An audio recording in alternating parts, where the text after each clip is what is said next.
আজকে আমরা এখানে উপস্থিত হয়েছি দুটি বিষয়কে সামনে রেখে, যে দুটি বিষয়ের একটার সাথে আরেকটা সম্পৃক্ত।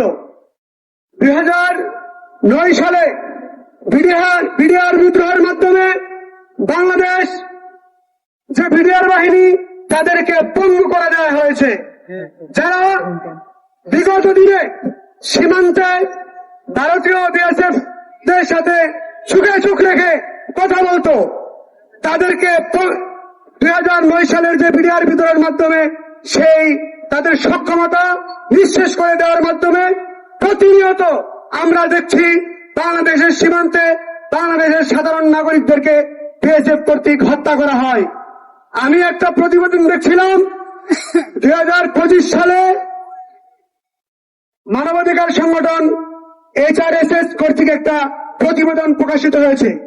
সেই প্রতিবেদনের তথ্য অনুযায়ী বিগত 10 বছর বাংলাদেশ সীমান্তে 305 জন বাংলাদেশ নাগরিককে হত্যা করা হয়েছে। ওইখানে আরেকটি বিষয় উল্লেখ করা আছে, অনেকেই মনে করে থাকেন যারা চোরা কারবারি কিংবা অপরাধে লিপ্ত তাদেরকে হত্যা করা হয়, কিন্তু আশ্চর্যের বিষয় হচ্ছে বেশিরভাগ যারা হত্যাকাণ্ডের শিকার হয় তারা সাধারণ মানুষ, কৃষক, যারা সীমান্তে তাদের বাড়ি কৃষিকাজ করে কিংবা সীমান্তের পাশে অনেক মানুষ আছে তারা গরু নিজেদের গরু এখানে চড়ায়, ওইখানে নিজেদের গরু নিয়ে আসতে যায়, সেক্ষেত্রে বিএসএফ কর্তৃক সাধারণ মানুষকে হত্যা করা হয়।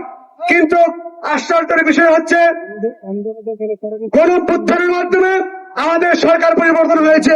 আমরা মনে করেছিলাম বাংলাদেশ যারা প্রশাসনে আছে তারা পরিবর্তন হবে, রাষ্ট্রীয় বাহিনীর পরিবর্তন হবে এবং সরকার ভারতের সাথে চোখে চোখ রেখে কথা বলতে পারবে।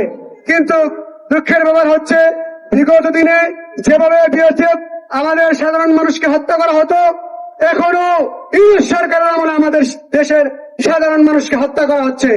যদি আগের মতো আমাদের অবস্থান থাকে তাহলে গণঅভ্যুত্থানের মাধ্যমে ডক্টর ইউনূসকে ক্ষমতায় বসে আমাদের কি লাভ হলো? যদি আপনি ডক্টর ইউনূস আপনি যদি দেশের নাগরিকদের নিরাপত্তা দিতে না পারেন তাহলে আপনি এখানে গণঅভ্যুত্থানের মাধ্যমে ক্ষমতায় বসে দেশের পরিবর্তন করবেন কিভাবে? আমরা যে বাংলাদেশের যে পররাষ্ট্র মন্ত্রণালয় তার প্রতি বিশেষ দৃষ্টি আকর্ষণ করতে চাই। আপনি গত 1 বছর কি করেছেন যে কারণে আমাদের সীমান্তে মানুষ হত্যা করা হয়, সে হত্যাকাণ্ড আপনি বন্ধ করতে পারেন নাই। বিএসএফ শুরুর দিকে গণঅভ্যুত্থানের পর আমরা দেখেছিলাম তারা সীমান্তে বাংলাদেশে যারা বিজিবি ছিলেন বিএসএফ এর সাথে চোখে চোখ রেখে বিএসএফ কে কয়েকজনকে বন্দী করতে দেখেছিলাম। কিন্তু আশ্চর্যের বিষয় হচ্ছে বিগত কিছুদিন ধরে লক্ষ্য করছি আমাদের বিজিবি মনে হয় দুর্বল হয়ে গিয়েছে। এই দুর্বল হওয়ার কারণ কি? ডক্টর ইউনূস কি ভারতের কাছে শেখ হাসিনার মতো নিজের মাথাকে বিক্রি করে দিয়েছে নাকি? যদি ডক্টর ইউনূসের আগের মতো ক্ষমতা থাকতো, তার যদি মেরুদণ্ড সোজা থাকতো, আমি মনে করি বাংলাদেশের সীমান্তে এরকম হত্যাকাণ্ডের মতো ঘটনা ঘটতো না।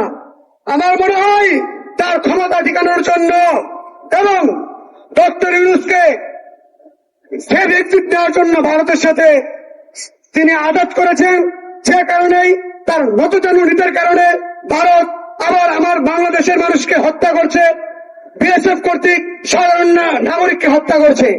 তো এই যে ডক্টর ইউনূসের সরকার এবং পররাষ্ট্র মন্ত্রণালয়, আপনাদেরকে বলে দিতে চাই যদি দেশের মানুষকে নিরাপত্তা দিতে না পারেন তাহলে কিন্তু এর জবাব বাংলার মানুষ আপনাদেরকে দিবে। আপনাদের প্রতি যে আশা ভরসা করে 24-এর গণঅভ্যুত্থানের মাধ্যমে আপনাদেরকে সরকারে বসানো হয়েছিল, আপনারা তার কোন ধরনের পরিবর্তন করতে পারেন নাই। কিছু কমিশন করেছেন এবং প্রতিবেদন সাধারণ মানুষের সামনে তুলে ধরেছেন, কিন্তু একটাও সঠিকভাবে বাস্তবায়ন করতে পারেন নাই।